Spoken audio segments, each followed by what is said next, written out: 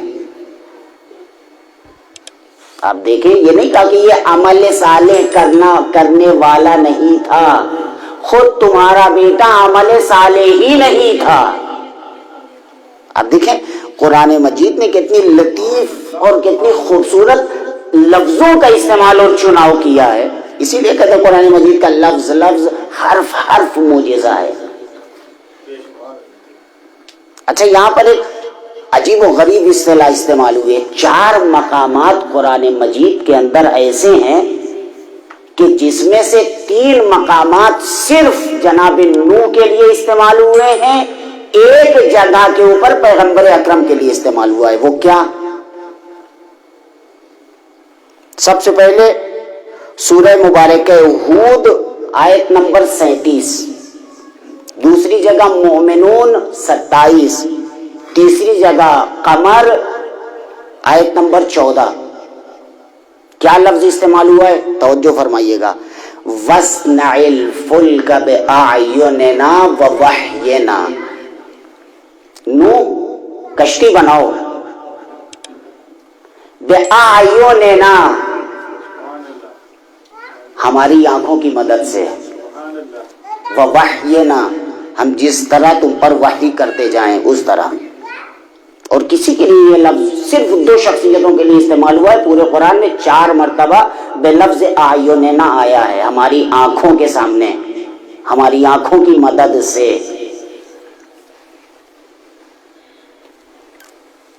دوسری جگہ کیا آیا ہے؟ وَأَوْحَيْنَا إِلَيْهِ أَنْ أَصْنَعِ الْفُلْكَ بِأَعْيُنِنَا وَوَحْيِنَا، وہی لفظ تکرار ہوا ہے، کشتی بناؤ ہماری آنکھوں کی مدد سے، ہماری وحی کے مطابق۔ خدایا ہر جگہ تو نے وحی کا لفظ استعمال کیا ہے، تو یہاں بھی کہہ دیتا ہم وحی کرتے جائیں گے تم بناتے جاؤ، لیکن نہیں، بِأَعْيُنِنَا ہماری آنکھ تمہیں دیکھ رہی ہے، ہمارے آنکھوں کے زیر نگرانی۔ توجہ فرمائیے گا، بہت لطیف جملہ ہے قرآن مجید کا۔ تیسری جگہ تجری بِأَعْيُنِنَا جَزَاءً لِمَنْ كَانَ كُفِرَ، یہ کشتی ہمارے آنکھوں کے سامنے چلتی رہے گی، یعنی اس کشتی کی حفاظت کون کرے گا؟ اعیننا ہماری آنکھیں۔ اب آپ تاریخ کے اندر اٹھا کر دیکھیے، جناب نوح علیہ السلام نے جب کشتی بنائی تو کشتی کی حفاظت کے لیے کون سی تختیاں لگائی؟ ہے نا، یہ تو سب جانتے ہیں نا، یہ تو قرآن مجید کی تاریخ نے ذکر کیا ہے۔ اب ہم مفسرین سے پوچھتے ہیں کہ یہ عین الہی کون تھی کہ جس کی نگرانی میں جناب نوح کشتی بنا رہے تھے؟ اچھا، خدا نے یہ نہیں کہا ہماری آنکھ، ہماری آنکھوں کی نگرانی میں۔ اس کا مطلب یہ ہے کہ آنکھ ایک نہیں تھی، آنکھیں 14 تھی، کہ جو نوح کی بھی نگرانی کر رہی تھی، کشتی کو بھی بچا رہی تھی، کشتی پر سوار ہو جانے والوں کی حفاظت بھی کر رہی تھی۔ یہاں تک ثابت ہو گیا۔ اب آپ کو سمجھ میں آیا کہ پیغمبر نے کیوں فرمایا مثل اہل بیتی کمثل سفینۃ نوح، میرے اہل بیت کی مثال سفینہ نوح جیسی ہے، اس میں سوار ہو جاؤ، وہ کشتی تمہیں ڈبائے گی نہیں، اس لیے کہ وہ عین الہی اسے چلا رہی ہے۔ ایک صلوات پڑھو محمد و آل محمد پر۔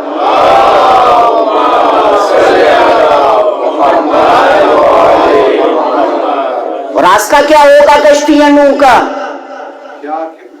کس راستے پر جائے گی؟ ہم 5 ٹائم نماز پڑھتے ہیں، پڑھتے ہیں نا؟ 5 نمازیں کون سی؟ صبح، ظہر، عصر، مغرب، عشاء۔ ہر نماز میں 2 مرتبہ سورہ حمد واجب ہے۔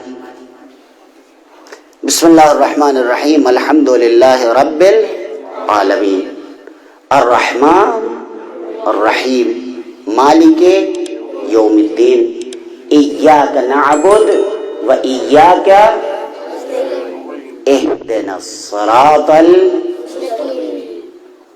صراط مستقیم کی ہدایت فرما، ہے نا؟ تو کیا نمازی صراط مستقیم پر نہیں ہے؟ اگر صراط مستقیم پر نہ ہوتا تو نماز کیوں پڑھتا؟ توجہ فرمائیے گا، صراط مستقیم پر نہ ہوتا تو نماز کیوں پڑھتا؟ نماز پڑھنا اس بات کی علامت ہے کہ صراط مستقیم پر ہے۔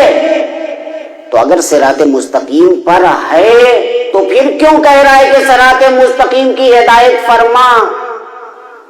اس کا مطلب یہ ہے کہ صراط مستقیم پر آنے کے بعد بھی بہکنے کے خطرات رہتے ہیں۔ شیطان چھوٹے چھوٹے راستوں پر نہیں بیٹھتا،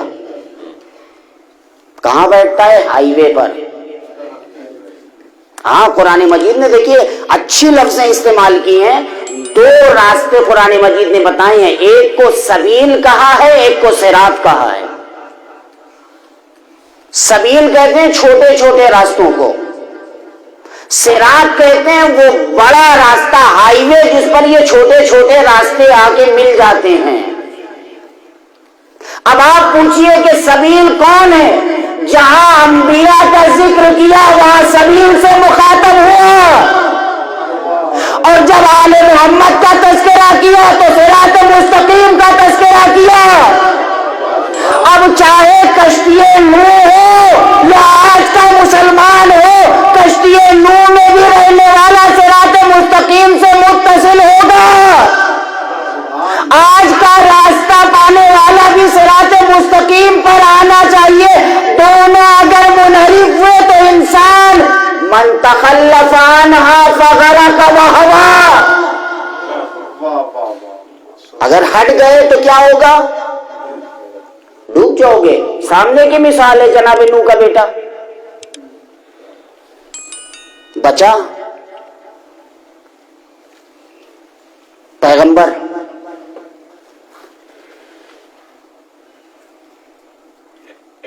دو سہارے تھے پیغمبر کے مکی زندگی میں۔ پہلے سہارے کا نام ہے ام المؤمنین خدیجۃ الکبریٰ صلوات اللہ وسلامہ علیہا۔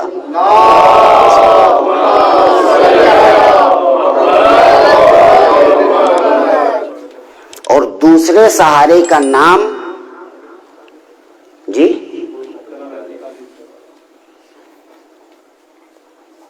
جناب ابو طالب علیہ الصلوۃ والسلام۔ یہ 2 سہارے بڑے تھے پیغمبر کے، دونوں کا انتقال ہو گیا۔ اللہ نے پیغمبر سے کیا فرمایا؟ اب مکے میں تمہاری کوئی مدد کرنے والا نہیں ہے، اب یہاں سے چلے جائیے، آپ ہجرت کر جائیے۔ پیغمبر نے مکی زندگی کو خیر بات کہا اور مدنی زندگی کو اختیار کر لیا۔ کس کے سہارے جا رہے ہیں؟ جناب نوح نے کشتی کس کے سہارے بنائی تھی؟ دیکھیں خود فرمایا نا امیر المومنین نے، ہر پیغمبر کی مدد میں نے کی ہے، کسی کی چھپ کے کی ہے، کسی کی علی الظاہر کی ہے، عین وہاں بھی کی، عین یہاں بھی ہے۔ یہ ہم نہیں کہہ رہے، یہ قرآن مجید کی آیات کہہ رہی۔ صلوات پڑھے محمد و آل محمد پر۔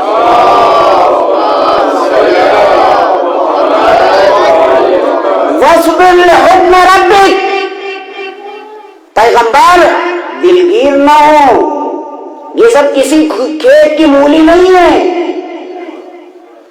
فَإِنَّكَ بِأَعْيُنِنَا، اس لیے کہ آپ ہماری آنکھوں کے ساتھ ہیں. جب تک ہماری آنکھیں آپ کے ساتھ ہیں تب تک آپ کا کوئی کچھ بگاڑ نہیں سکتا ہے. یہی وہ 13 سال کا بچہ تھا کہ جس نے ذوالعشیرہ میں کھڑے ہو کر جب پیغمبر نے کہا کہ جو اس امر میں میری مدد کرے گا وہ میرے بعد میرا خلیفہ، میرا وصی، میرا وزیر، میرا جانشین ہوگا، کوئی ہے تم میں سے جو میری مدد کرے؟ کون کھڑا ہوا؟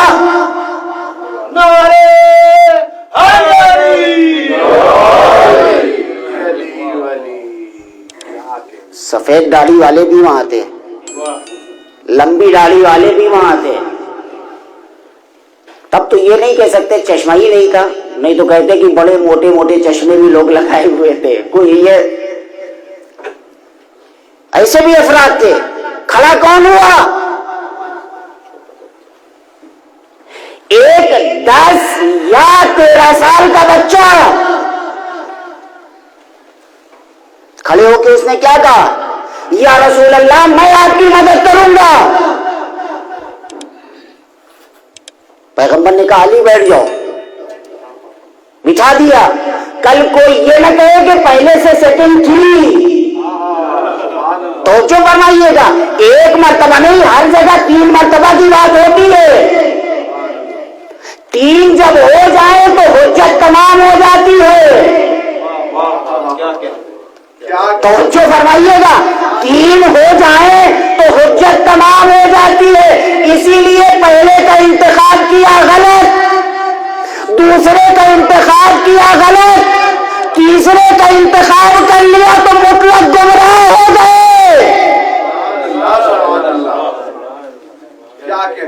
اب اس تسلسل کو توڑنے کے لیے چوتھا جو آیا وہ عین ذمہ دار دین و شریعت تھا. پھر اعلان کیا کوئی ہے جو اس امر نبوت میں میری مدد کرے؟ جو میری مدد کرے گا وہ میرے بعد میرا وصی، میرا خلیفہ، میرا جانشین ہوگا. پیغمبر نے پورے مجمع کے اوپر نظر دوڑائی.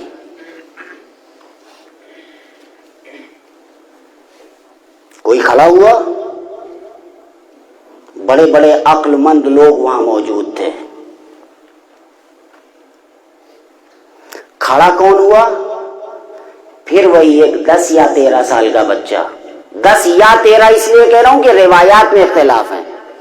بعض لوگ کہتے ہیں اس وقت علی کی عمر 10 سال تھی، بعض کہتے ہیں مورخین محدثین کہ 13 سال تھی.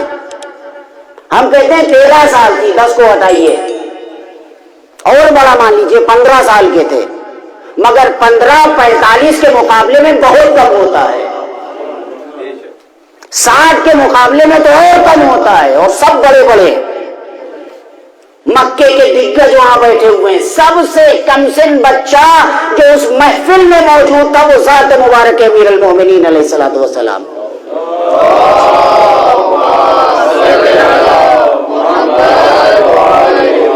کون میری مدد کرے گا؟ کوئی نہیں کھڑا ہوا، وہ بچہ کھڑا ہوا. یا رسول اللہ آنا. پھر کہا بیٹھ جاؤ.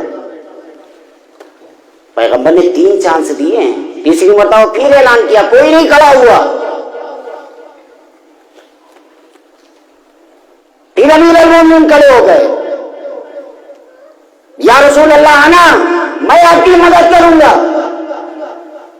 یا علی آپ تو ابھی 13 ہی سال کے ہیں،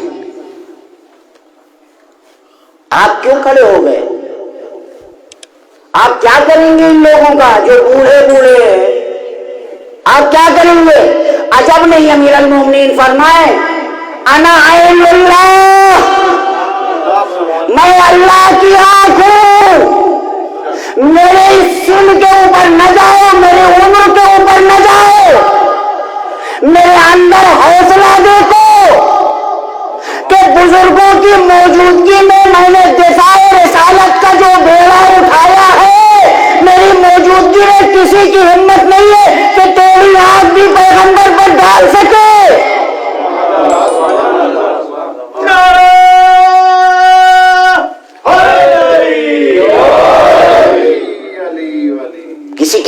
تھی نہیں، کمسنی سے دفاع کیا ہے۔ کمسنی کا دفاع ایسا ہوتا ہے کہ جو کمسن اگر دفاع کرنے پر آ جاتا ہے تو بوڑھے بھی دفاع نہیں کر سکتے۔ جب جناب یوسف کی عصمت پہ حرف آیا، توجہ فرمائیے، تاریخ قرآن ہے نا، جب جناب یوسف کی عصمت پہ حرف آیا، کس نے گواہی دی؟ کسی 60 سال کے آدمی نے، 50 سال کے آدمی نے، ایک شیر خار بچے نے اٹھ کر جناب یوسف کے عصمت کی گواہی دی۔ تاریخ قرآن ہے۔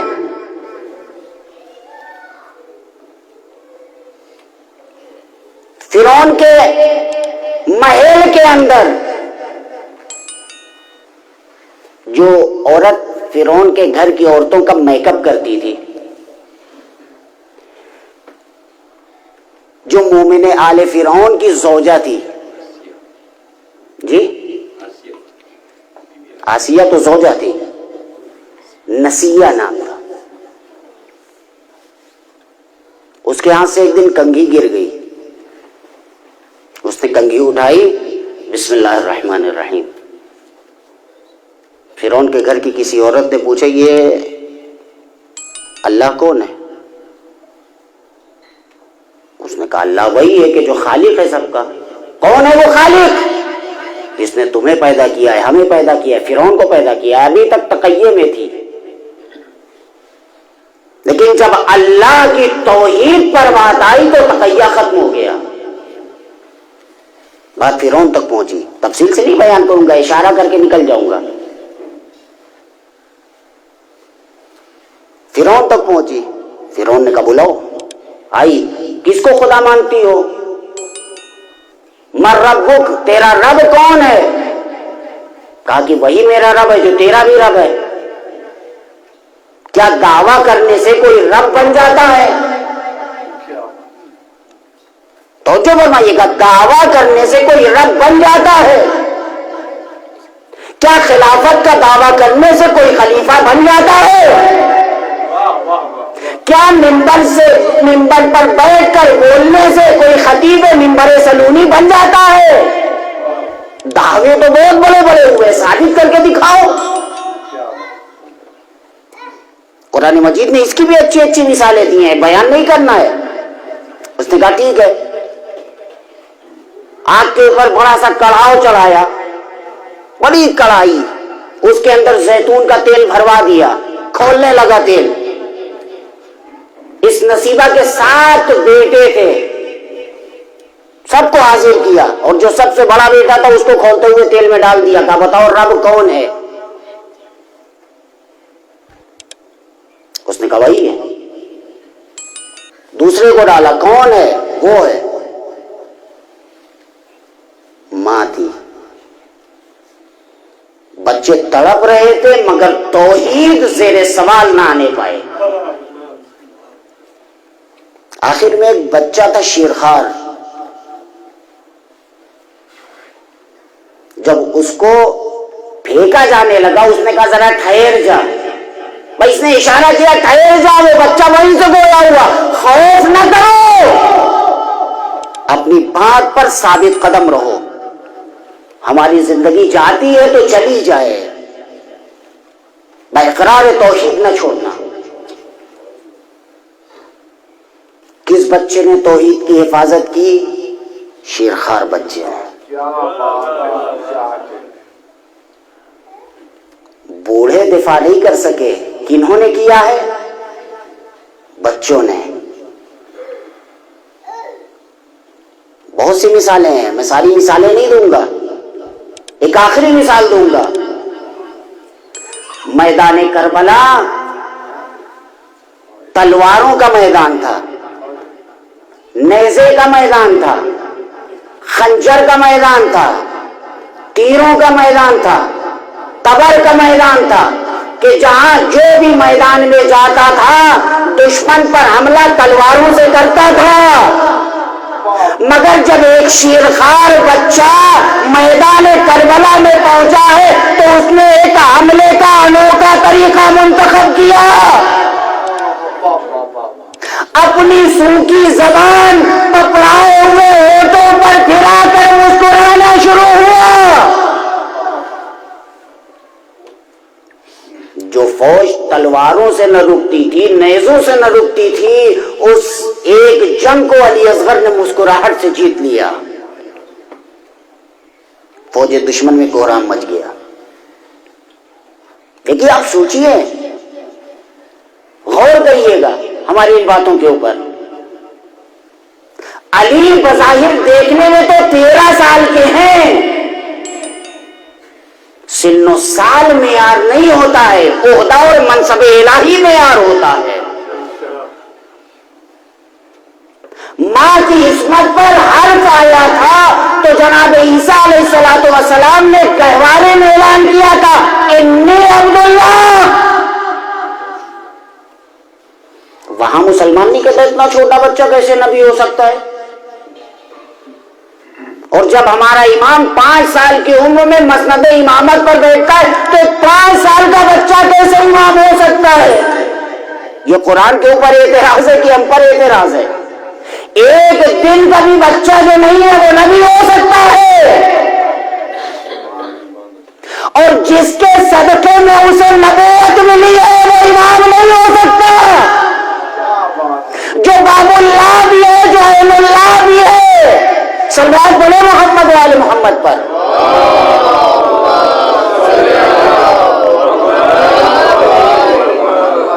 اپنی بحث آگے بڑھائیں گے لیکن ایک حدیث آپ کے سامنے ذکر کرتے ہیں. صلوات پڑھے محمد والے محمد پر.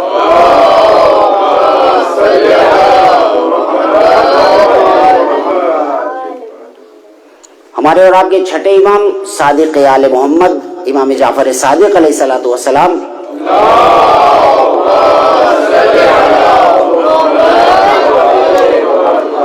ایک حدیث ارشاد فرماتے ہیں، بہت ہی غضب کی حدیث ہے، بہت ہی سنگین حدیث ہے. فرماتے ہیں رحم اللہ شیعاتنا، اللہ ہمارے شیعوں کے اوپر، ہمارے چاہنے والوں کے اوپر رحمت نازل کرے. خلقوا من فاضل طینتنا، جنہیں ہماری بچی ہوئی مٹی سے بنایا گیا ہے، جسم کو نہیں، روح کو. رحم اللہ شیعاتنا، اللہ ہمارے شیعوں پر رحمت نازل فرمائے. خلقوا من فاضل طینتنا، ہماری مٹی سے وہ پیدا کیے گئے ہیں. عجنوا بماء ولایتنا، اس مٹی کو ہماری ولایت کے پانی سے گوندھا گیا ہے. توجہ فرمائیے گا، اس لیے کہ آگے کام ہے اس حدیث کا، صرف مقدمتاً اس حدیث کو بیان کرنا ہے.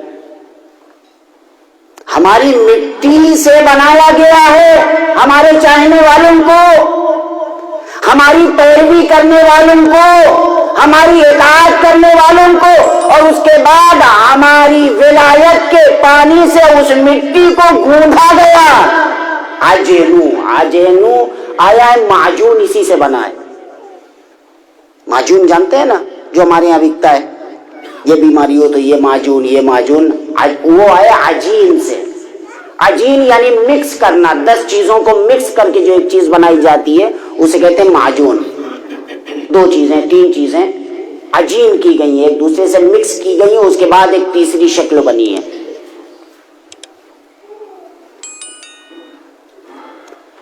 یحزنون لحزننا ویفرحون لفرحنا، اسی لیے ہمارا چاہنے والا چونکہ ہماری مٹی سے بنا ہے، چونکہ ہماری ولایت کے پانی سے اس مٹی کو گوندھا گیا، اس کے بعد بنایا گیا ہے، اسی لیے یحزنون لحزننا، ہماری مصیبت میں غمزدہ ہوتا ہے، ہماری خوشیوں میں خوش ہوتا ہے. کون؟ شیعاتنا. ایک دوسرے دوسری حدیث، صلوات پڑھے محمد و آل محمد۔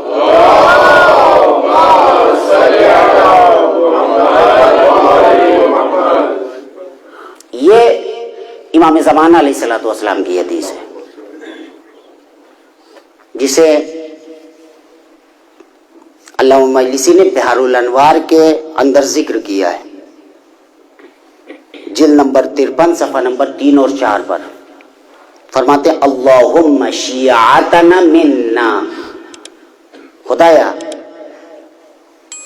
ہمارے شیعہ ہم سے ہیں۔ لفظ پر غور کریے گا، اللہم شیعتنا منا خلقوا من فاضل طینتنا، ہماری بچی ہوئی مٹی سے انہیں بنایا گیا ہے۔ عجنوا من عذب ماء ولایتنا، اس مٹی کو ہمارے ولایت کے خالص پانی سے گونڈا گیا ہے۔ یہ دو حدیثوں متعدد حدیثیں ہیں، صرف بعنوان مثال دو چیزیں آپ کے سامنے ذکر کی ہیں، ایک صلوات پڑھے محمد و آل محمد۔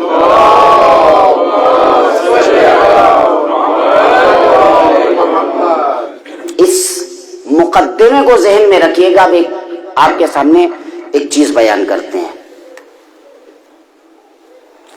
جناب ابراہیم علیہ الصلوۃ والسلام کے پاس اللہ نے وحی کی اور ان سے کہا کہ بندوں میں سے کوئی ایک بندہ ہے کہ جو میرا خلیل ہے۔ غور سے سنیے گا، بندوں میں سے ایک بندہ ہے جو میرا خلیل ہے اس زمین کے اوپر۔ جناب ابراہیم علیہ السلام نے کہا چلو ٹیسٹ کیا جائے، کہیں وہ بندہ میں ہی تو نہیں ہوں کہ خدا اشارتاً اور کنایتاً مجھ سے یہ کہہ رہا ہے کہ بندوں میں سے ایک بندہ، جاؤ ٹیسٹ کرے، شاید وہ میں ہوں۔ قرآن نقل کرتا ہے یہاں سے آگے، یہ چھٹے امام کی حدیث یہاں تک تھی، آگے قرآن نقل کرتا ہے وَإِذْ قَالَ إِبْرَاهِيمُ رَبِّ أَرِنِي كَيْفَ تُحْيِي الْمَوْتَى۔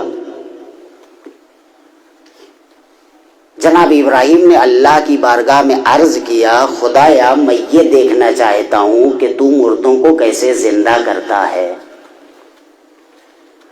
بیچ میں ایک جملہ میں کہنا بھول گیا کہ جناب ابراہیم سے جب اللہ نے یہ کہا کہ اس زمین کے اوپر بندوں میں سے ایک بندہ ہے جو میرا خلیل ہے، تو جناب ابراہیم علیہ السلام نے سوال کیا کہ وہ بندہ کون ہے، کیا کر سکتا ہے؟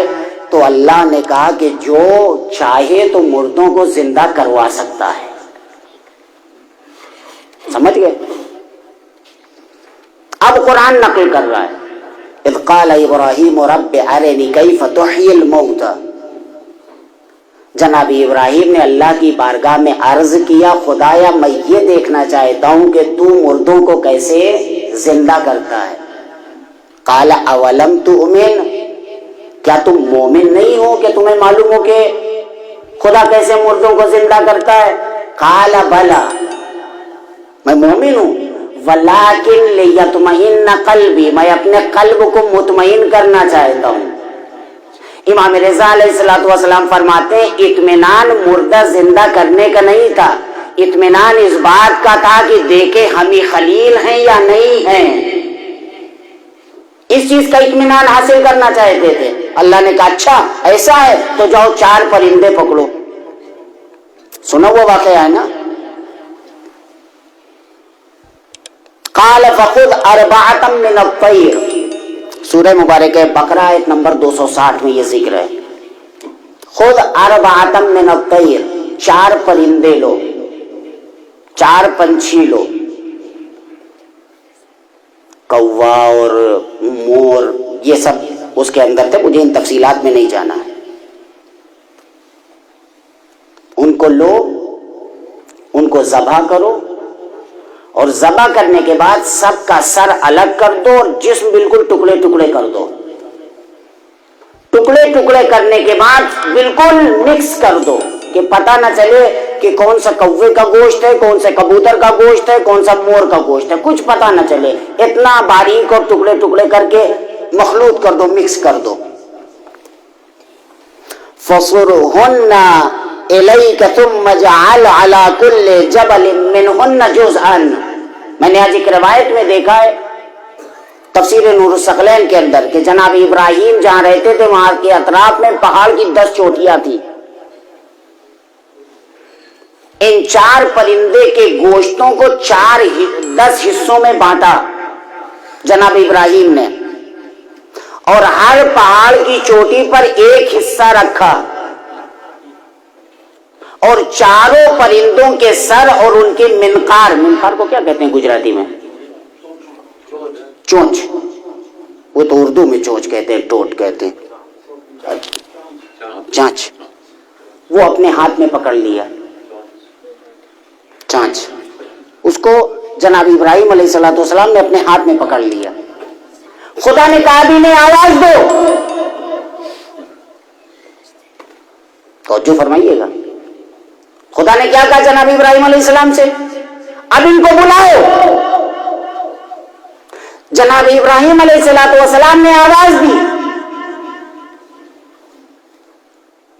سارے پرندے کے گوشت اڑتے ہوئے آئے اور آپس میں ملنے لگے. ٹکڑے ٹکڑے الگ ہوتے رہے, ایک طرف کبوتر کا گوشت, ایک طرف کوے کا گوشت, سب الگ ہوتے رہے. گردن سے سر ملا, سر سے بدن ملا, بدن سے پیر ملا, پیر سے ہاتھ ملے, سب ملتے ہوئے اور اپنی اصل شکل میں آ گئے.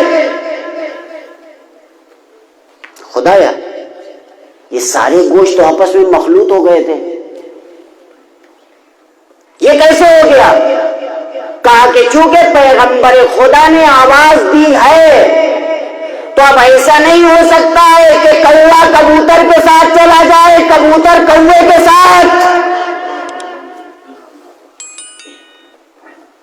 نہیں سمجھے؟ اب ایسا نہیں ہو سکتا کہ کبوتر کوا کے ساتھ چلا جائے, کوا کبوتر کے ساتھ, کبوتر مور کے ساتھ چلا جائے. جو جس کا جز تھا اسی کے ساتھ جائے گا. اب سمجھ میں آیا کہ اگر ہماری قیمت آل محمد کے ساتھ ہے تو ہم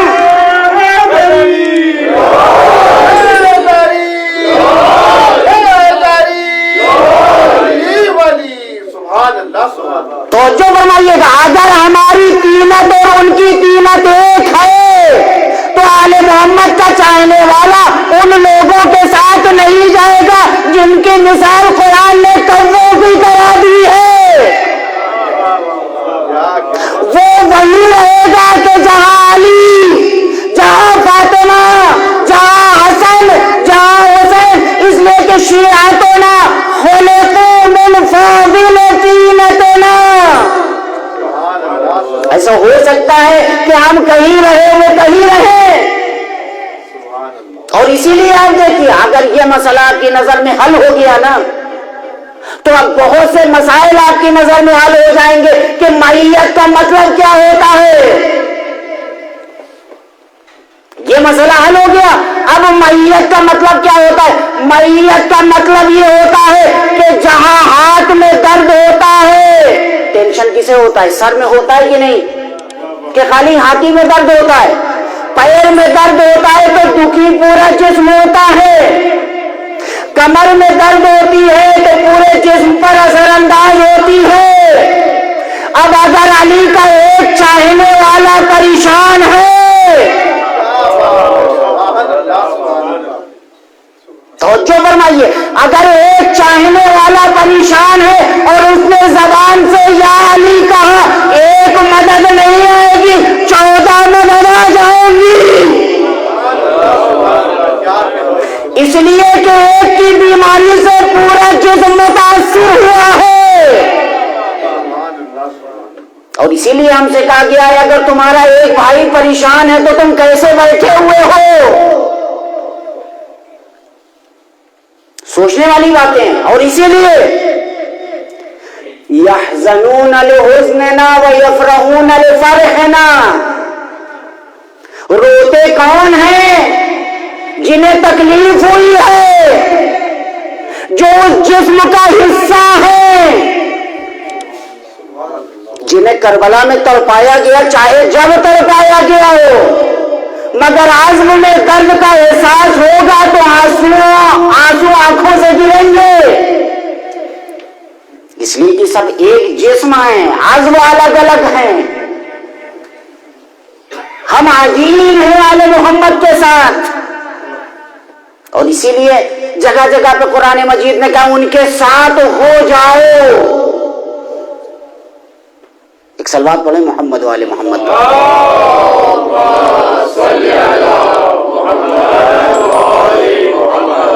ہو سکتا ہے تھوڑی سی میری بحث سنگین ہو سکتا ہے کہ میں سمجھا نہ سکا ہوں، لیکن اس کو غور کریے گا، سوچئے گا کہ قرآن مجید کی آیت ہے کہ جب جناب ابراہیم نے تمام پرندوں کو ایک ایک کر کے آواز دینا شروع ہوئے تو سارے پرندے آ گئے۔ پرندے کس لیے آ گئے؟ جناب ابراہیم کون تھے جی؟ نبی، رسول، خلیل، عبد الہی، حجت خدا تھے۔ ان کی وہ کس کے اوپر حجت تھے؟ انسانوں پر خالی؟ جی خالی انسانوں پہ حجت تھے؟ نہیں، انسانوں پر، جناتوں پر، وحشی درندوں پر، پرندوں پر، ہر پر وہ حجت خدا تھے۔ اور پرندوں کو یہ معلوم تھا کہ اگر حجت خدا آواز دے تو اس کی آواز پر لبیک کہنا واجب ہے۔ ایک سوال آپ سے کرتا ہوں، آپ بتائیے ان پرندوں نے جناب ابراہیم کے پیچھے کتنے سال نماز پڑھی ہے؟ پڑھی ہے کبھی؟ نہیں، صرف یہ جانتے ہیں کہ یہ حجت خدا ہیں۔ حجت خدا بلائے تو اس کی آواز پر لبیک کہنا ضروری ہے۔ انسان افضل ہے یا پرندہ؟ کیوں؟ اس لیے کہ انسان اشرف ایک پرندے کے اندر اتنی معرفت کہ نبی بلائے تو آواز پر لبیک کہنا ضروری ہے، وہ حد میں نبی پکارتا رہا۔ لیکن مسلمان آئے نہیں۔ کیا نبی حجت خدا نہیں ہے یا مسلمان حجت خدا مانتے نہیں ہیں؟ تیسری کوئی صورت ہو تو آپ بتائیے۔ معلوم تھا نا کہ اگر حجت خدا بلائے تو آواز پہ لبیک۔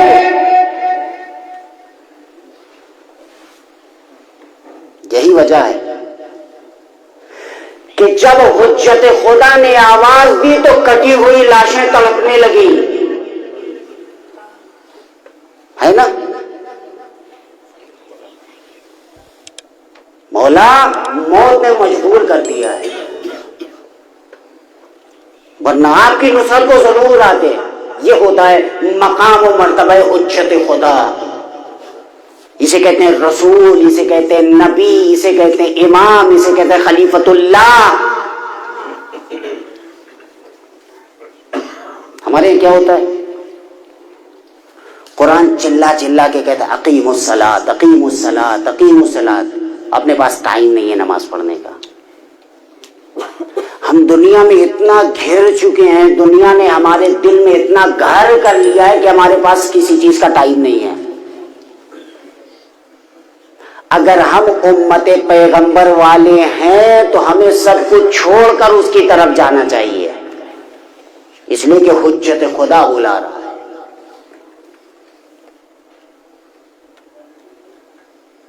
شب سوم ماہ محرم ہے۔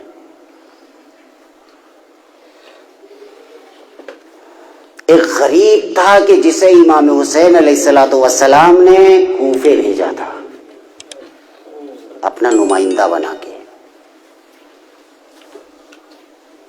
غریب کوفہ،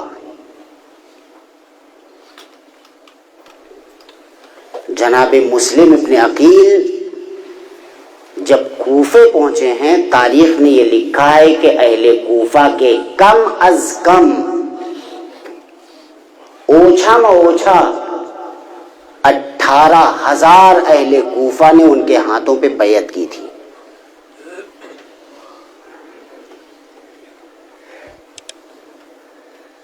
کون؟ مسلم ابن عقیل، حسین ابن علی کے نمائندے ہیں، اہل کوفہ نے بیعت کی 18,000۔ لیکن جب شب 9 ذی الحجہ کو جناب مسلم ابن عقیل مسجد کوفہ سے نماز عشاء پڑھ کر پیچھے مڑ کے دیکھتے ہیں تو اکیلے۔ قرآن نے کہا ہے نا، قُلْ لَا أَسْأَلُكُمْ عَلَيْهِ أَجْرًا إِلَّا الْمَوَدَّةَ فِي الْقُرْبَى، میں تم سے کسی چیز کا سوال نہیں کرتا ہوں، پیغمبر نے فرمایا مگر ہمارے اہل بیت سے محبت کرو۔ محبت یہ ہوتی ہے عطر رسول سے، عطرت رسول سے، ذریت رسول سے، آل رسول سے اسے اکیلا چھوڑ دو۔ اسے کہتے ہیں محبت، اسے کہتے ہیں عقیدت۔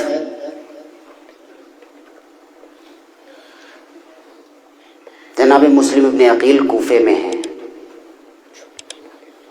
دن گزر رہے ہیں، تاریخ نے یہ لکھا ہے کہ ابن زیاد والد کوفہ ہوا۔ لوگ یہ سمجھے چونکہ اس نے اپنا چہرہ ڈھکا ہوا تھا، لوگ یہ سمجھے کہ حسین آ گئے، دارالامارہ میں داخل ہوا، لوگوں کو ڈرایا، لوگوں کو دھمکایا، لوگ جناب مسلم کے چاروں طرف سے الگ ہونے لگے، اطرافی ساتھ چھوڑنے لگے۔ آخر میں وہ مجبور ہوئے جناب مسلم کہ جناب ہانی ابن عروہ کے گھر میں روپوش ہو گئے۔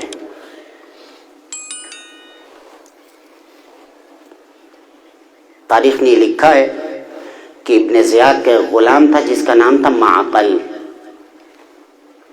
معقل کو بلایا اور بلانے کے بعد اس نے کہا کہ تم جاسوس پھیلاؤ اور خود جاؤ اور یہ پتہ کرو مسلم کس کے گھر میں ہے۔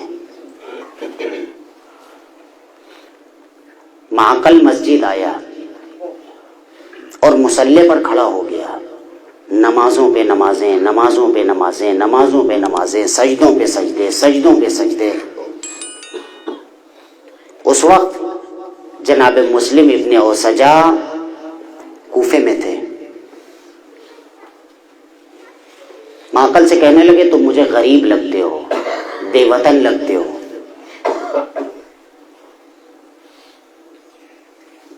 میں تمہاری نماز دیکھ کے میں تمہارا شیفتہ ہو گیا ہوں، سجدے دیکھ کے تمہارا شیفتہ ہو گیا ہوں، تمہاری محبت میں گرفتار ہو گیا ہوں۔ کون ہو تم؟ اس نے کہا کہ میں آپ سے بتاتا ہوں، کسی سے بتائیے گا نہیں۔ میں کچھ پیسہ لے کے جناب مسلم ابن عقیل کے پاس آیا ہوں، لیکن سنا ہے کہ وہ کہیں روپوش ہیں، پتہ نہیں کہاں ہیں۔ جناب مسلم ابن اوسجا نے فرمایا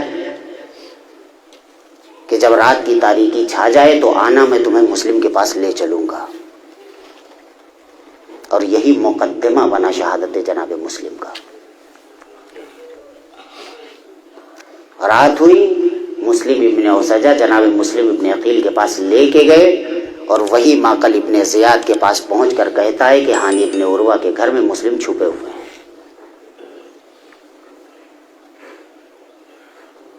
ان اللہ شاء ان یرانی قتیلا، خدا مجھے سربریدہ دیکھنا چاہتا ہے۔ تاریخ یہ لکھتی ہے کہ جناب مسلم شب 9 ذی الحجہ کو بالکل اکیلے ہو گئے۔ مسجد کوفہ سے نکلے، اب مسلم جائیں تو کہاں جائیں، سارے دروازے بند ہیں۔ خدا اتنا بے بس کسی کو نہ بنائے۔ کوفے کی گلیوں میں ٹہل رہے ہیں، منہ چھپایا ہوا ہے، جا کے ایک معظمہ کے دروازے پر بیٹھ گئے۔ وہ خاتون نکلی اور نکل کے کہنے لگی بھائی کسی نامحرم کے دروازے نہیں بیٹھا جاتا. ایک غیر اطرت رسول کو درس اخلاق دے رہا ہے، اس سے بڑی مظلومیت نہیں ہے. غیرت دار کو درس غیرت دے رہی ہے خاتون. کسی نامحرم کے دروازے نہیں بیٹھا کرتے، اپنے گھر جاؤ. جناب مسلم نے سن لیا، کہا کہ معظمہ مجھے تھوڑا سا پانی مل سکتا ہے، میں پیاسا ہوں. وہ پانی لے کے آئی، جناب مسلم نے پانی پیا. وہ عورت گھر میں چلی گئی. تھوڑی دیر بعد پھر دروازے پر آئی، پھر دروازہ کھولا، دیکھا بیٹھا ہوا ہے وہ شخص. جناب مسلم بیٹھے ہوئے تھے. اس عورت نے کہا میں نے تم سے کہا ہے کہ میرے دروازے پر بیٹھنا صحیح نہیں ہے، تم یہاں سے جاؤ، کوئی اور دروازہ تلاش کرو. جناب مسلم نے فرمایا جس کا کوئی گھر نہ ہو وہ کہاں جائے؟ جو بے تیار ہو وہ کہاں جائے؟ اس نے پوچھا تم کون ہو؟ کہا ہم مدینے سے ہیں. مدینے میں کہاں کے رہنے والے ہو؟ محلہ بنی ہاشم کے رہنے والے ہیں.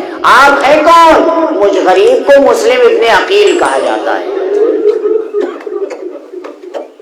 جیسے ہی اس معظمہ نے سنا اچھا آپ مسلم ابن عقیل ہیں، گھر کے دروازے کھول دیے. مسلم آؤ ہمارے گھر میں مہمان ہو جاؤ. میں یہاں پر جناب مسلم سے ایک سوال کروں گا. مسلم تم نے رسالت کی زبان چوسی ہے، تم علی کے گود کے کھلائے ہوئے ہو، تمہیں فاطمہ نے دودھ پلایا ہے، تمہیں پھر بھی صحیح ایک گھر کا کھلا دروازہ تو مل گیا.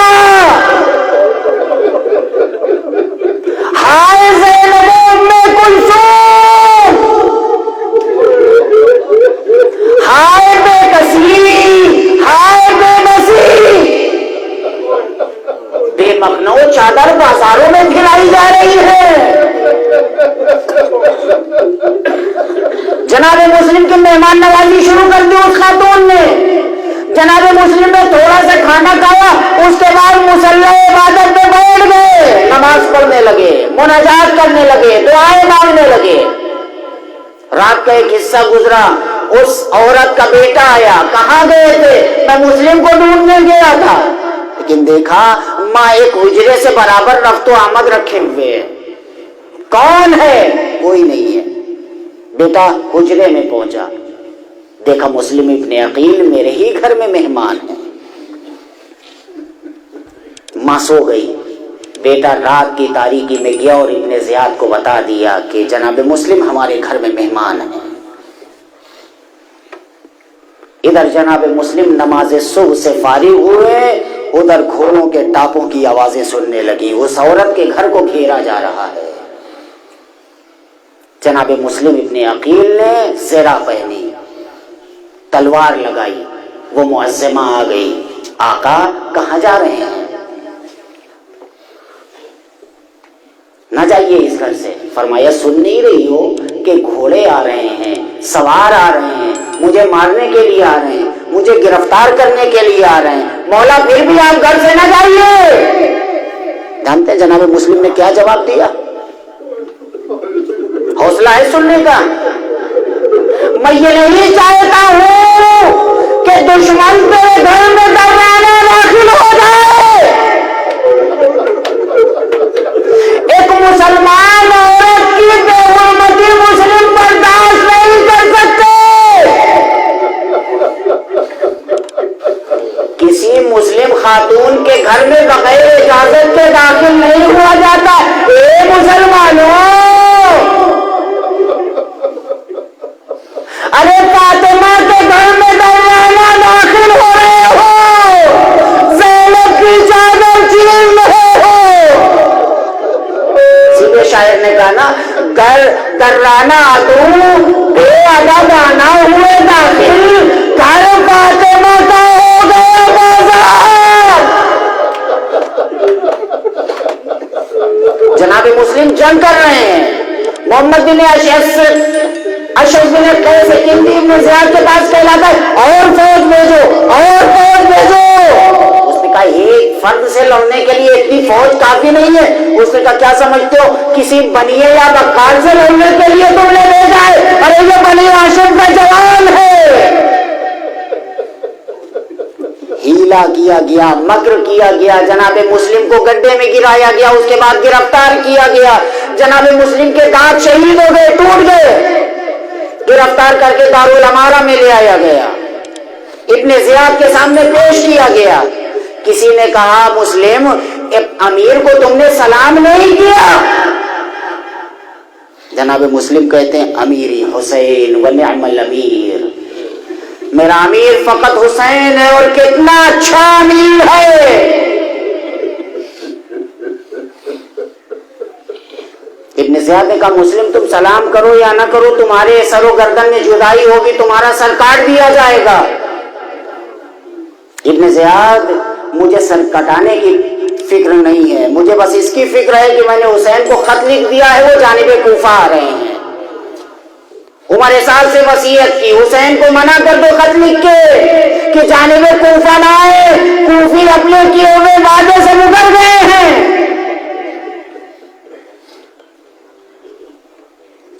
جناب مسلم کو دارالامارہ کی بلندی پر لے جایا گیا. جناب مسلم نے کہا مجھے 2 رکعت نماز پڑھ لینے دو. 2 رکعت نماز پڑھی, ظالم کی تلوار چلی, جناب مسلم کا سر کاٹ دیا. جناب مسلم کے جسم کو دارالامارہ کی چھت سے نیچے پھینک دیا گیا. ادھر امام حسین علیہ السلام مقام ثعلبیہ میں ہے. دل تھام کے سنیے گا, حسین مقام ثعلبیہ میں ہے. کوفے کی طرف سے 2 سوار آتے ہوئے دکھائی دیے. ایک کا نام تھا بشر بن غالب. دونوں کو بلایا گیا, دونوں آئے. امام نے کوفے کے حالات پوچھے.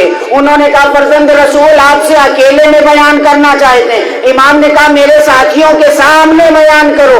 انہوں نے کہا فرزند رسول جب ہم کوفے سے نکلے تو مسلم اور ہانی کے پیروں میں رسیاں باندھ کے ان کے جنازے کو کوفے کی گلیوں میں گرایا جا رہا تھا. امام نے فرمایا انا للہ و انا الیہ راجعون. اس کے بعد جناب ابوالفضل عباس کی طرف متوجہ ہوئے. عباس یتیمہ مسلم کو بلاؤ. بس ختم گفتگو, یتیمہ مسلم کو بلاؤ. یتیمہ مسلم آئی.